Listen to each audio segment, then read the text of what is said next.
and salutations. I am the Rocketeer Lady, Mary Kate Smith, and welcome to the DeltaV podcast. This podcast is devoted to highlighting and amplifying women and other minority voices in the STEM industry, not only highlighting their professional path in their STEM career, but also pulling back the curtain to showcase the amazing, diverse people that make up this industry. We are really here to smash the traditional and hopefully provide some tips and laughs along the way. No matter if you're watching us on the Rocketeer Lady YouTube channel or your favorite podcast platform, please remember to rate, like, and subscribe. Let's blast off into it.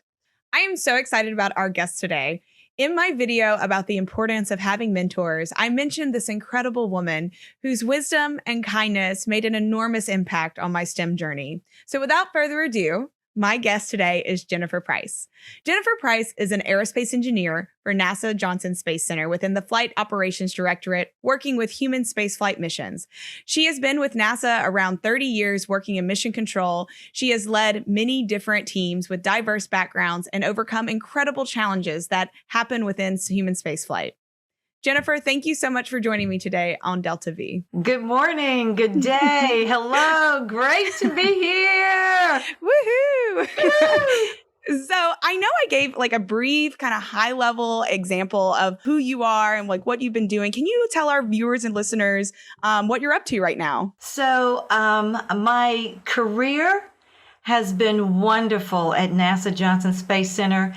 And the intro you gave with the 30 years in Flight Operations Directorate is true.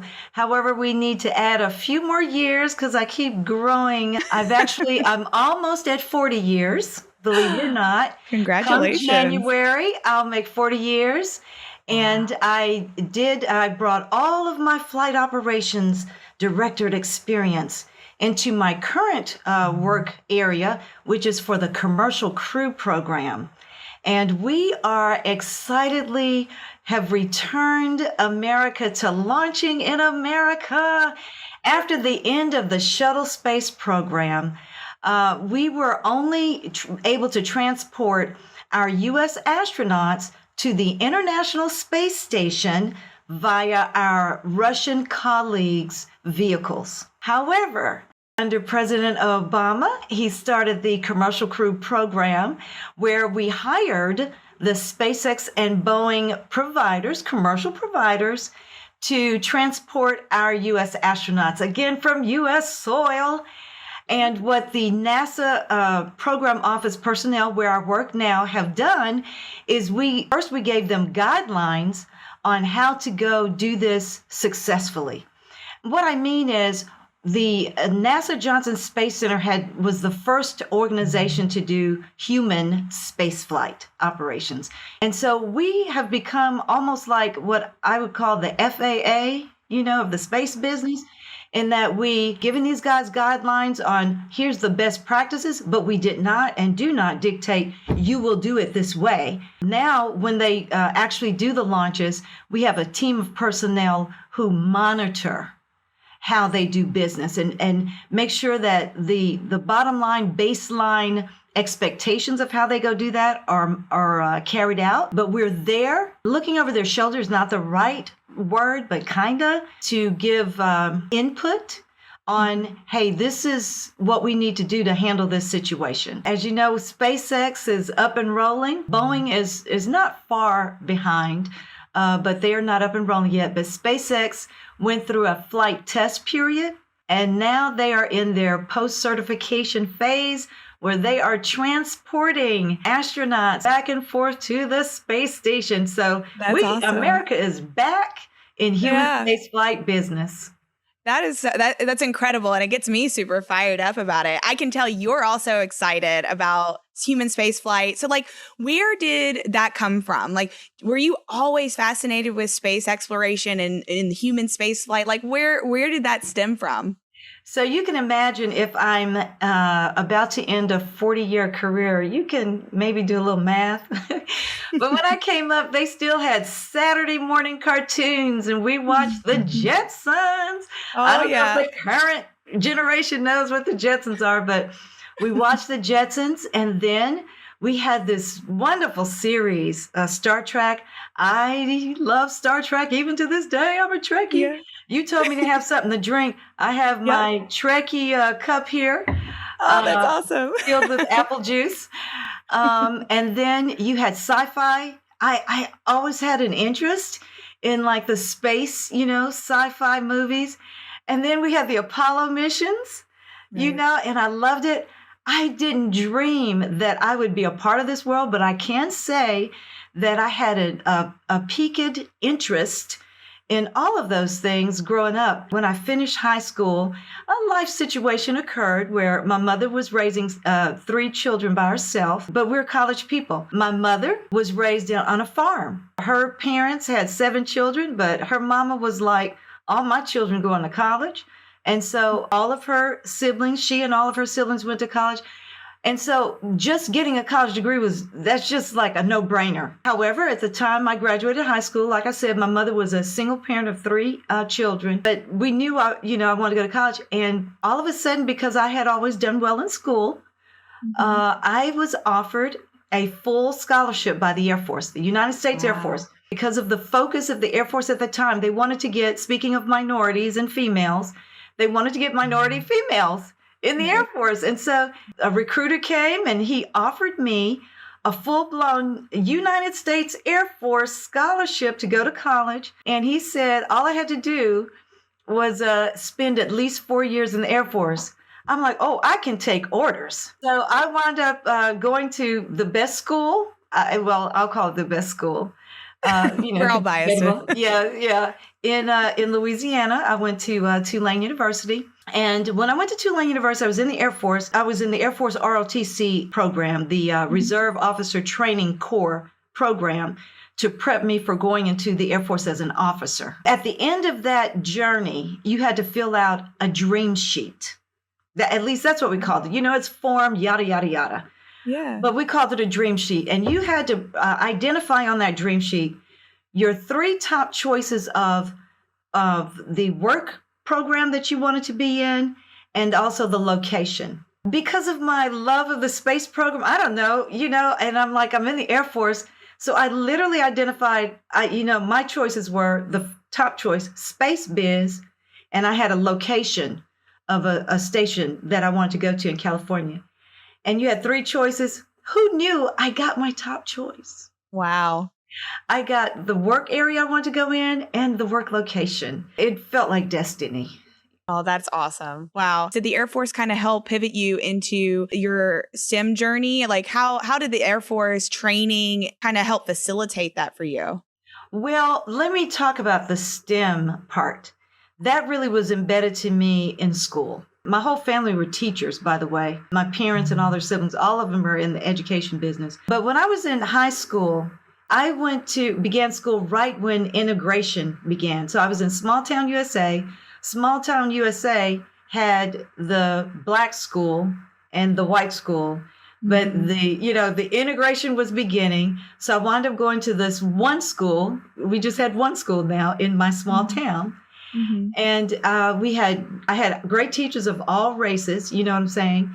Yeah. But when I got in high school, I had this math teacher. And although she was of a different race, she poured into me and all the kids equally. And I appreciate her to this day.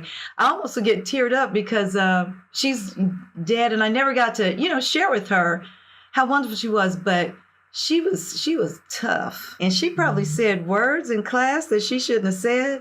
But she was like, you will do this work. A shout out to teachers. My parents are teachers, and a shout out to teachers who push kids to get into STEM, who push them. I actually had great science teachers. My father was a biology teacher. It just was, it was pushed from all sides.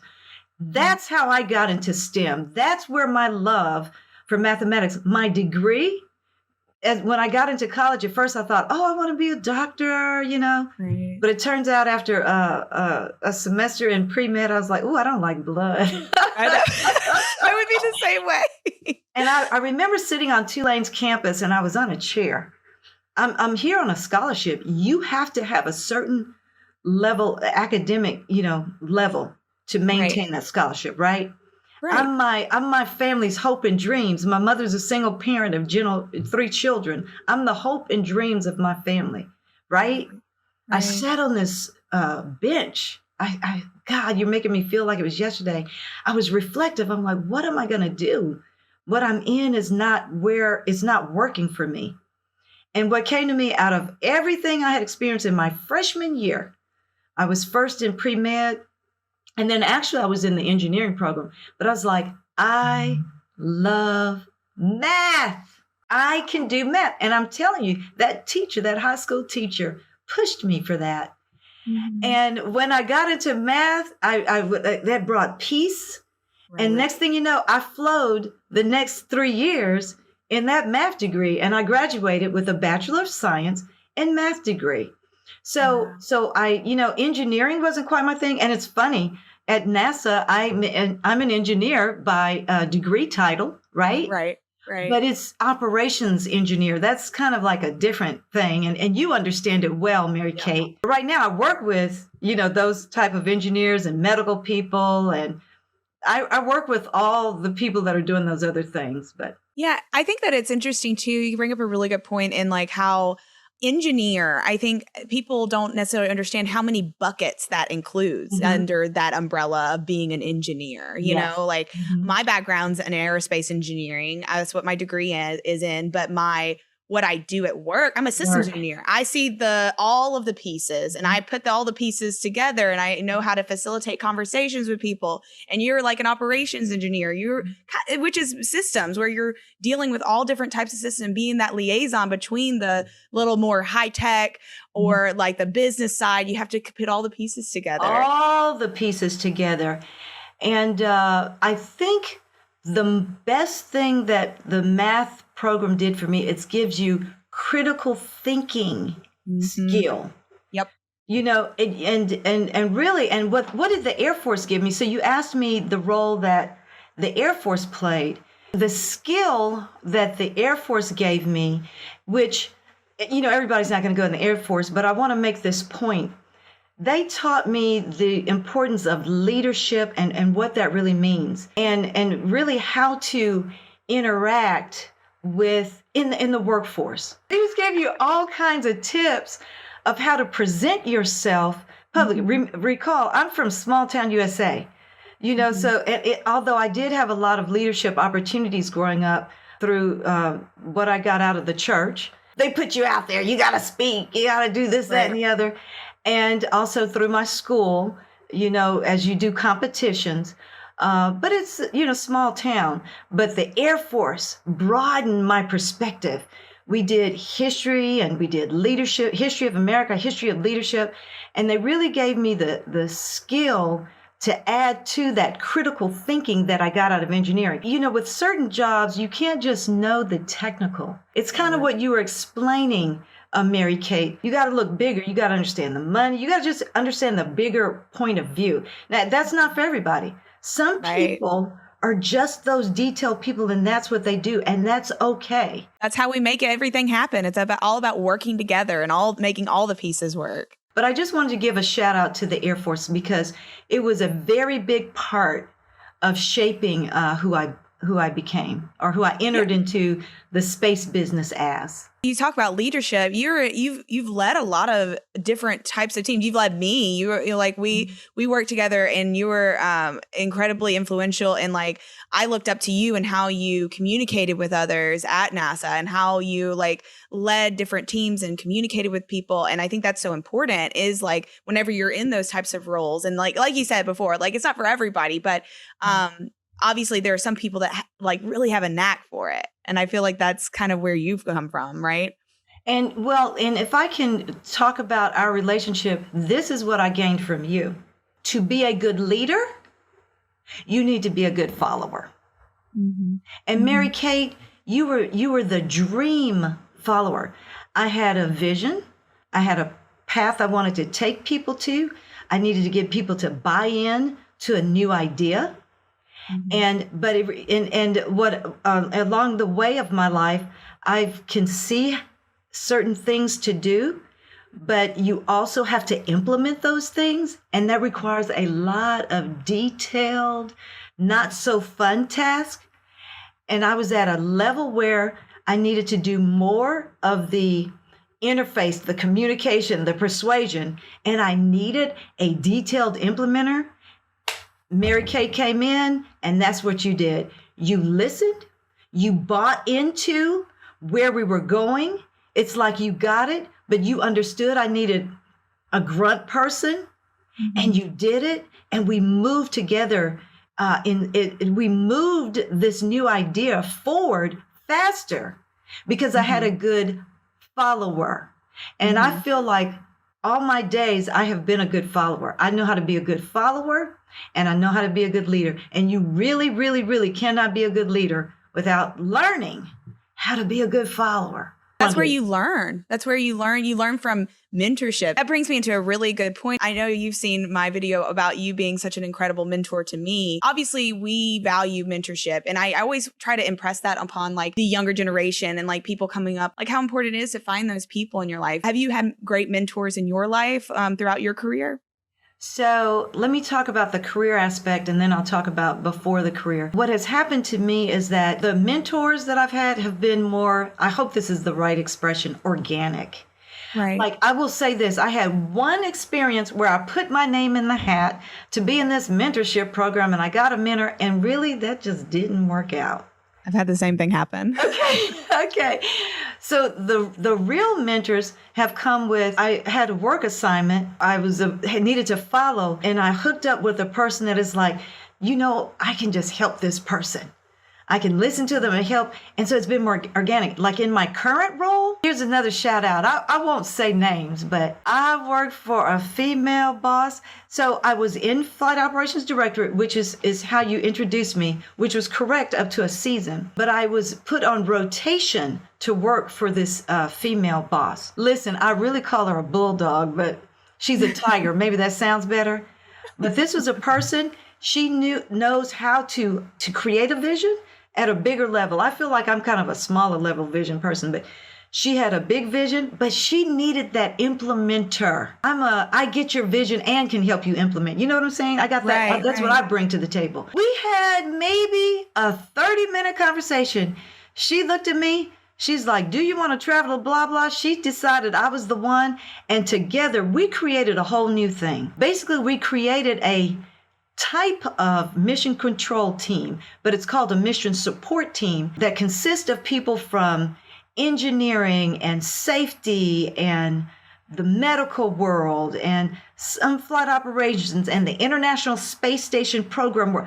This whole group of people from different organizations that don't work together, but we're going to become a control center-like team in 7 to 9 different locations. We all got to have the communications system set up. We set up this whole new thing, and you have to be a bulldog.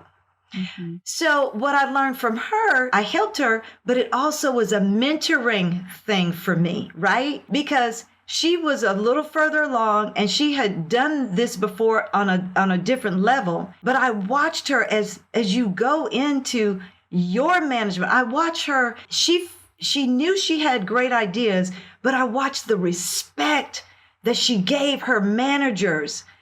Mm-hmm. I don't know. I'm sorry. I'm getting too detailed. The bigger picture is my mentors have been organic. People I've worked for, they didn't know they were mentoring me, but I was learning from them as I followed. And then I could take what I gained from that experience into the next thing.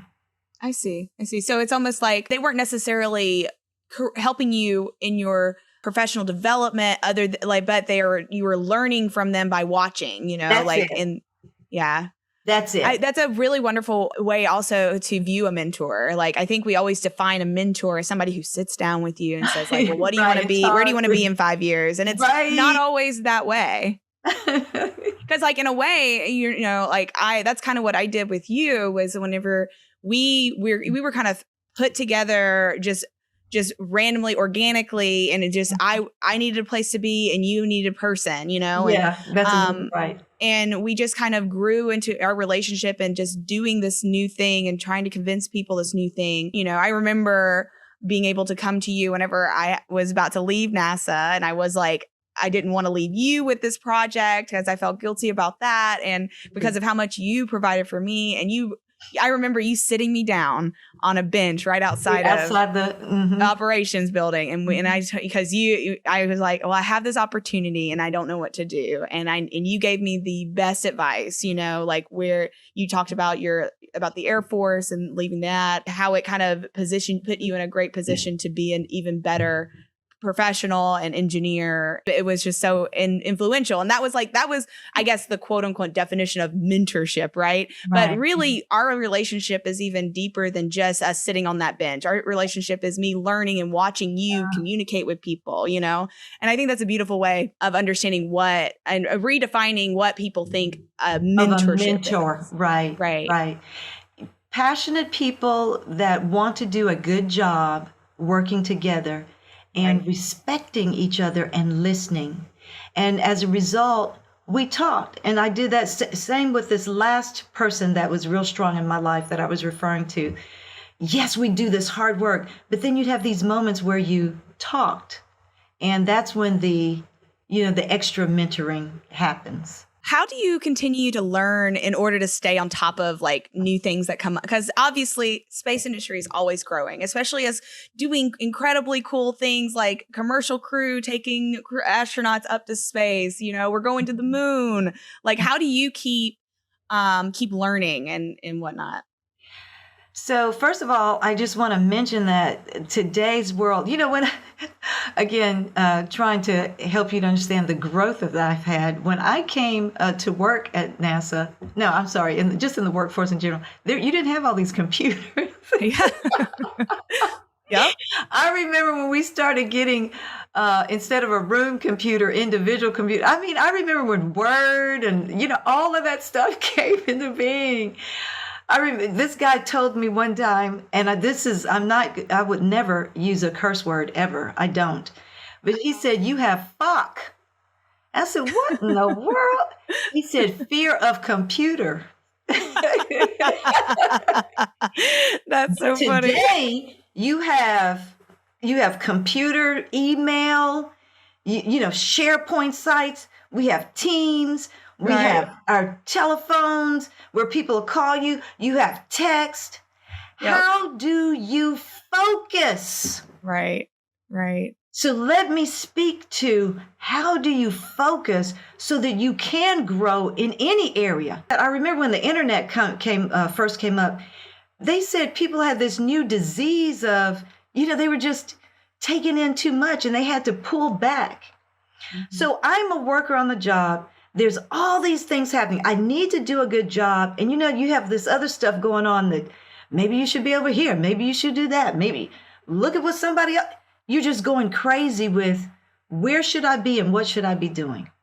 For me, what I've learned is to do a good job in what I am assigned. I need to understand the scope of my task, the scope, and focus on doing that scope well. I'm in an organization where you have mission managers. You have some mission managers that are responsible for tracking when the commercial crew provider has that vehicle in production and tracking it all the way until it is ready to launch. My role is, my title is still mission manager, but I do mission support in that I'm responsible for the infrastructure to help this mission support team, getting that mission support team ready.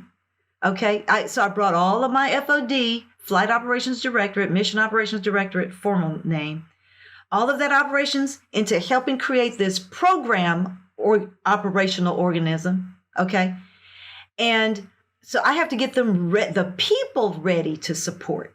I don't need to go to all those meetings and do all those things that those other mission managers are doing, because then I can't focus on the task I'm supposed to do. When I was growing up, they had this expression, stay in your lane. Mm-hmm. I don't know if what the young people use today, but know what your lane is and stay in that and do that thing and do it well. And because or you're going to get overwhelmed, right? If you don't. That's it, Mary Kate. Otherwise, and if you're not focused, you can't do a good job. At different points in my career, I reached a point where I knew it was time for a change. Although I've been in one, facility, I've only worked in the Air Force and at NASA, and I've been in the space biz all my days. But I've worked in different tasks, if you will.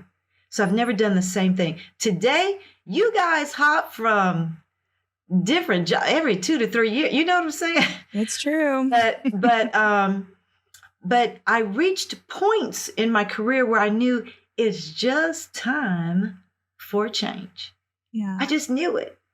And so that's only at that point do I was never the type of person that really went and looked for a job, like proactively, like people on the internet. And I never did it that way. But somehow in my own way, I did do it. And things either opened up and it was like, I changed. I even had I did have one boss. He was like, this blah, blah is opening up. You should go for it.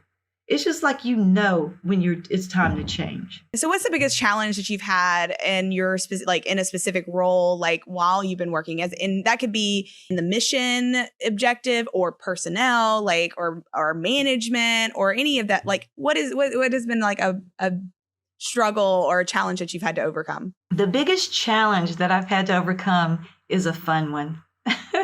Basically, there's a part of me that likes doing new things, creating new things, making stuff up. I've had a wonderful opportunity in my career at different phases. Just, I see things happening and I'm like, here's something new we could do. And the challenge is, how do you convince people to buy into this new thing? And again, Mary Kate, you were with me right there. We were doing something that had, we were still in the Flight Operations Directorate together. Right. And, but we were working on things associated with the Commercial Crew Program, which is where I eventually moved into the program proper. But we were presenting something new and we were convincing people at all levels above us. Right. Flight directors and managers. And astronauts were there. And astronauts. We were convincing all kind of people that, no, this is the way to go. And what were we doing, Mary Kate? Making stuff up. We made up a software system. I mean, Mary Kate, you came in right on time. You understood what I was trying to accomplish. And then this is how we should organize it. We even had this software programmer. He loved it. Yeah, David. He's like, I get y'all's him. vision. Yep. And to roll it out. So that has been my biggest challenge. I don't have a how to do that right explanation right here. I don't have that. But I can answer what my biggest challenge has been when I feel clarity in my head that this is really what we need to do. It's just something within me that the wheels start turning and I flow with it. But I tell you what helps to open doors. One thing is, number one, you have to have been a good worker in what is. Before you can convince people of doing a new thing, you need to be good at doing what is. So first of all, you have to get their respect so that they will even listen to you about something new. Number two, you need to have, I say, me personally, a good personality. You have to know how to interact with people and respect others. If you respect others, they will respect you. To me, those are the prerequisites to you presenting a new idea. And then you have to flow from within on how do you do that? Is it a PowerPoint presentation? Is it talking to people? Is it an elevator? Is it jumping into an elevator and with the right person or having that opportunity, seizing that moment and communicating? I don't know. Yeah, no, like that. So that resonates with me a lot. And you probably don't know. So I'm currently like trying to specialize in model-based systems engineering. And let me tell you what, there's a lot of naysayers. There's a lot of me having to talk and convince people like, this is the future. This is digital engineering. This is what we got to do. And and you're nail on the head. The more years I'm getting under my belt and experience in modeling in that kind of environment, the more I have in my toolbox of ways to be able to bring people over to my side of the fence, right? And convince people like, this is, I know this is scary. I know this is new, but we can do it. It's going to make things much easier. There's going to be some growing pains, but you just got to hang on and believe. Right, So right, right. that resonates with me so much. Yay. Yeah. Good job. Have you felt that you've had to overcome in your career being a woman of color at NASA or in just an industry in general? Well, thank you so much for asking that. This is tough for me to answer because I want to say I'm unique in that I just don't have a lot of negative stories.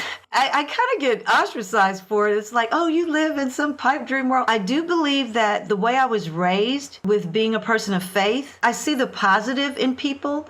I look for the positive in people. I don't even look for the negative. I'll give you a funny story. One time when I was in a meeting, I think this person may or may not have been my boss, but they were a female boss manager in the area I was working in. They observed me in a meeting sitting with different personnel. And one young man, she didn't appreciate the way he spoke with me. And after the meeting, she approached me. She's a different race and he's a different race. And she approached me and she said, do you feel like he disrespected you? I'm like, what? I literally, Mary Kate, I didn't notice. Yeah. No, because I'm not looking for that. I'm in the meeting listening, right, for the content and the purpose of that meeting. She felt like he was disrespectful. Now, she did something about that, but I was like, oh my gosh. I'll give you one other story. I had a male boss. He was a wonderful male boss. I do want to give a shout out to the men. I have worked with some awesome males, mostly of a different race from me, but they've been awesome. They've treated with me respect. And I had one boss for about 15 years. That was my raise your children boss. Oh, he was wonderful. Yeah. He was wonderful. And he put me in management. But anyway, when I was working for him, I was working with the Russians, okay? And so I was in this meeting. I'm the U.S. NASA manager representing this thing. I was working in a meeting with my counterpart, who is the Russian manager in this thing. We were in a room in my office and we were going head to head. Well, the one good thing that NASA did at that time when we were just getting into the International Space Station program is we had to study the cultures of the other countries. You had to understand Japanese culture, Russian culture. They gave classes in that, European culture. We had to take those classes. So I already had a bit set in my mind that for the Russian culture, that there were some things that actually were similar to my culture, my personal race culture. So I already had a thing in my head before I ever started working with Russians. Oh, I got a lot in common with these people. But anyway, this guy and I were in my office, and I guess the volume and the way when my boss passed, because my office was right next to him, when he passed by, I guess the volume and the temperature of our conversation was of concern to him. Mm-hmm. So after the meeting, he's like, is everything okay? I'm like, oh yeah, we were just talking. Yeah. Because you know what I'm saying? You can go there, I can go there too. Right. But we're just talking. And why was it okay? Because we both were concerned about what? The job. Right. We were passionate about the job. So what I have done is I allow people to be themselves. Mm-hmm. If you high temperature, it's okay with me, as long as we're talking about the job. Right. I've never had anyone, you know what I'm saying? There's nothing, I haven't had that proactive experience where somebody just really, or if they did, I ignored it. Because, if we're in a meeting, let's just talk about work, the task. Yeah. And so that has been my focus. I am not going to pretend that is the experience of everybody. For sure. That looks like me. I'm not going to pretend that that's true. Right. But you asked me. Right. About this is about your story.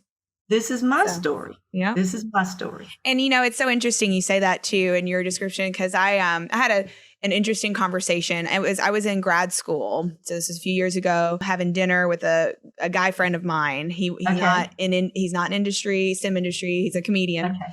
Actually, he was like, so tell me, like, you're a woman in STEM. Tell me the in the trenches stories. And at that point in time, I had a lot of male colleagues that I went to school with, and I never felt ostracized.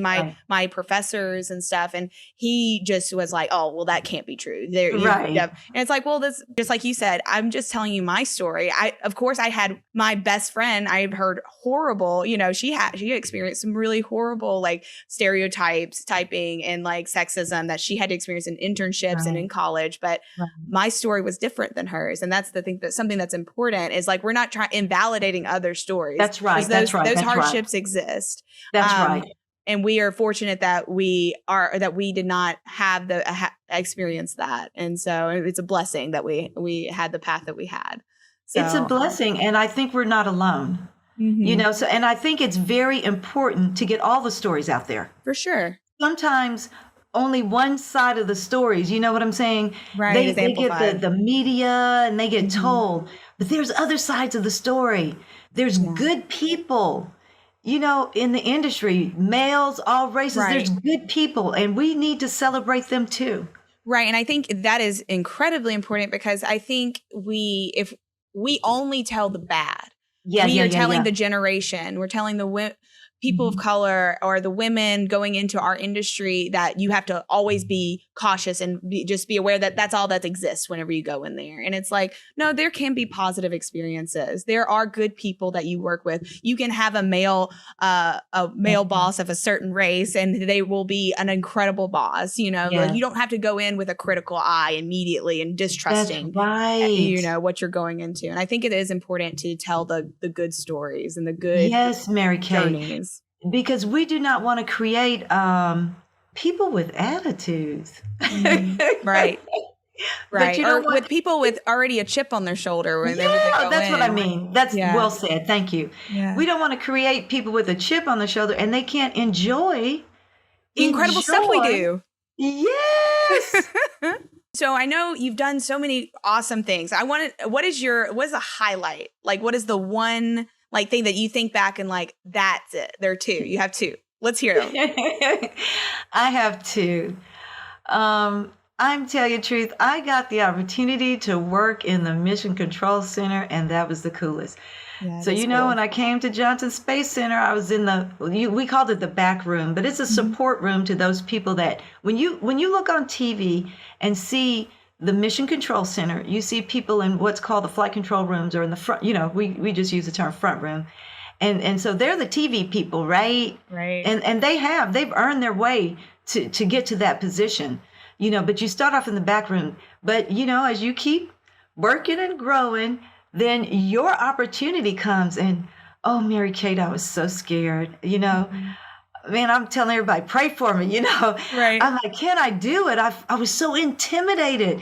When I came on board, it's the same room that the people that supported the Apollo missions, I supported in those same control centers. And I was intimidated at going into that room. Definitely was, who else my color was in there? You know what I'm saying? Right. I was one of the few that was going to sit in that mission control room, just like the other guys that you'd seen on TV during the Apollo missions. That was intimidating. And then when I went in there, oh, blessedly, it was fun. And it was like, I can do this. And I interacted. I watched the first female flight director come through, you know what I'm saying? And I just had all these wonderful experiences, and man, we were rolling. Yes, we had some challenges, and I had a few, times that wasn't my best mission. But overall, it was just exhilarating. My husband and children could turn on the TV and see mommy in mission control. That was the highlight. But I can tell you that what I'm doing now, helping to get these engineers, medical people, safety people who are, all of them are rocket scientists, but they didn't do mission control or haven't done it in, a long time. And to help whip them all into shape, right. And to give them all the resources they need. So they're smart people, but they just need to understand how to work in mission control.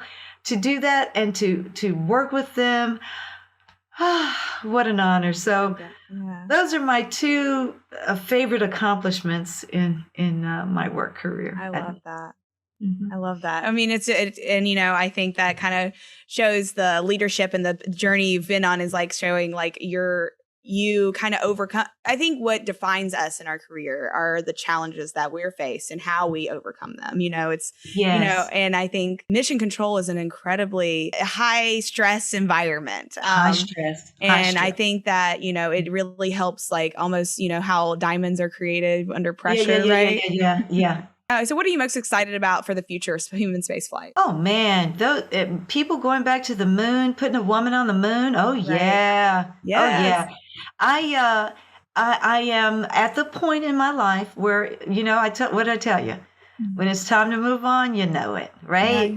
Yeah. So I am looking at 40 years come January. Mhm. And then about a year from now, because of another milestone also, I'm looking at saying, so long, adios to the space program and start new phases in my life. I love the future of what the space program is doing.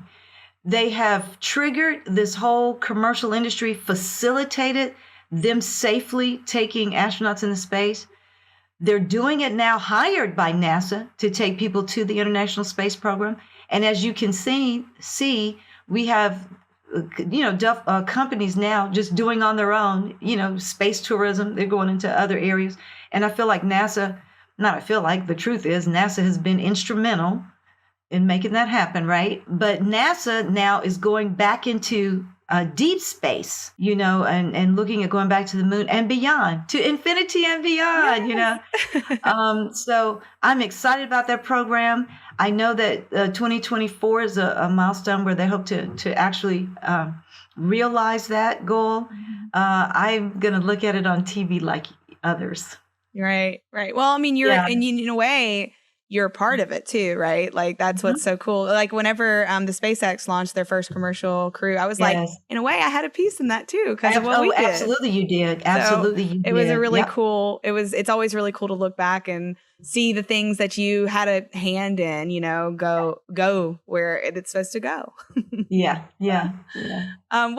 So I know that you're a mother, and so I wanted to ask, like, professionally, how was it being an awesome leader at NASA and being and doing really cool stuff, but also having to raise kids and being the superhero for them as well? How was that?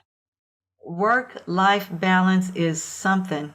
Yeah, it's hard. And it's very hard. I mean, things like, what do I do with these kids in the summer? And right. So I can say personally, I was blessed with a very good support system. Although my family that could help me was not majority here. A shout out to grandparents everywhere. Shout out.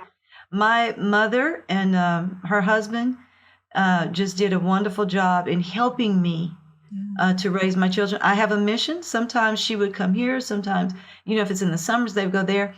But I will tell you this. I never, ever used my family as an excuse to not do my part. But I tell you what else I didn't do. You get one shot at raising children, one shot. And I took that seriously. I would say, yes, there were far too many sleepless nights. That plagues me today because, I got into that habit of not sleeping and I live that today. Yeah. But my children are, they've all finished college. They're all doing well. I've got grandchildren. I love my family. And I took my parenting seriously and I took my work seriously. I don't have the magic formula to share with anybody. But I think, if you want to do both, you can find a way. But don't mess up raising your children. Yeah. You'll regret. Who wants life accolades and then have a children that that are doing bad and can't celebrate with you? But I don't have the magic formula. I'm just saying, focus on doing both. You can. I guess what I'm saying is it can be done. Right. That's my only message. But you have to be purposeful. It's not going to just happen. You have to be deliberate and focused and purpose and effective partnerships. I think it's an African proverb. It takes a village. Oh, yeah. Yeah. I had to activate the village. Yeah. Yeah, I did. Mm-hmm. Yeah. And learning Mm-hmm. how to ask for help whenever you need it. Right. And Yep. that's so important. A Mm-hmm. lot of people can get really stubborn. I've had to learn how to ask for help. Am I great at it? Not yet. Hoping to learn. I'm still learning, but asking Well, for help is so important. yes, and I think part of your hesitancy could be that you want to, do it yourself. But I will say for my own self, I don't just give my children to anybody. You know what I'm saying? Who I ask help of and how I ask for that help, it takes a lot of thought Right. and a lot of prayer. Do you have any advice for our listeners on how to become more active in the space industry, or any advice on getting involved in space exploration or anything like that? I will say that today, man, with all of these commercial guys doing the things, I feel like there's a lot of more opportunities. Getting into NASA from the time that I got in is very tough. Mm-hmm. It's very tough. The reason I was able to transition from the Air Force to NASA is because, sadly, there was the accident that occurred, the Challenger accident that occurred, and the reason I was at JSC in the first place is because the Air Force wanted to get into the human spaceflight business, and they were coming to NASA to get training and to learn how to go do that. But after that Challenger accident occurred, they decided to get out of the human spaceflight business at that time. The guy that was over the Mission Operations Directorate, which is called the Flight Operations Directorate today, but the guy who was over it went to and petitioned for the ability for any of us who were there that wanted to transition into the civil service workforce, we could do that. But from the times in my career, the things that changed, even with the co-op program, they originally only had a small group of universities that they would even bring co-ops in to even have an opportunity to get your foot in the door at NASA. Well, fast forward later on, you finally got some people in headquarters that said, no, we need to open it up so anybody can co-op or intern, or whatever the modern terminology is, to have an opportunity to get that NASA exposure. But getting hired on is not that easy at NASA itself, at the Johnson Space Center, if you want to get in the human spaceflight program. But today, with these other companies, I feel like the key is open your mind. Mm-hmm. NASA has been a wonderful organization, but we do have these commercial groups that are, they're doing great. Yeah. And so this is for me personally. I'm not making any NASA official endorsement. This is just from me. If you want to get into the space business, just have a bigger world view and realize that there's a lot of opportunities out there and there's no one right path. Get your foot in the door and let the doors continue to open. So that's just for me. No, I love that. Well, Jennifer, thank you so much for joining me on this DeltaV podcast. I've learned a lot. I hope our listeners have learned a lot. And also I hope our listeners are feeling empowered and excited about space, because that's something that you've always exuded, is your passion for what you do. And I think it's infectious.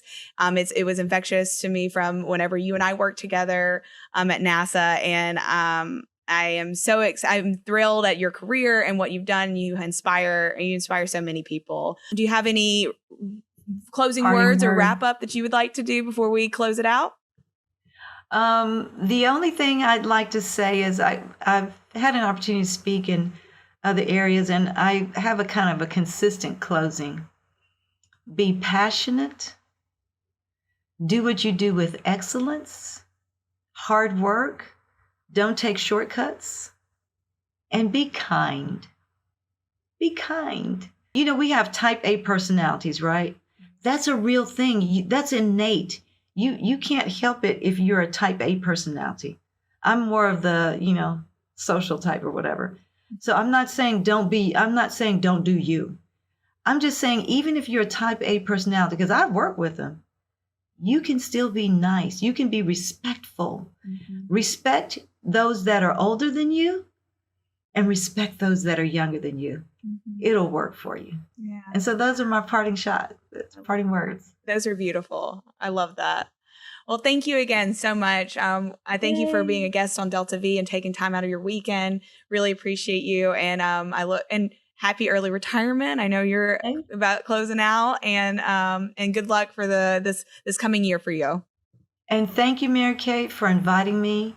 Thank you to your support team for supporting you. And I just want you to know, I think you're a wonderful person. So thank you. Well, you've always taught me how to make lemons into lemonade. So hey.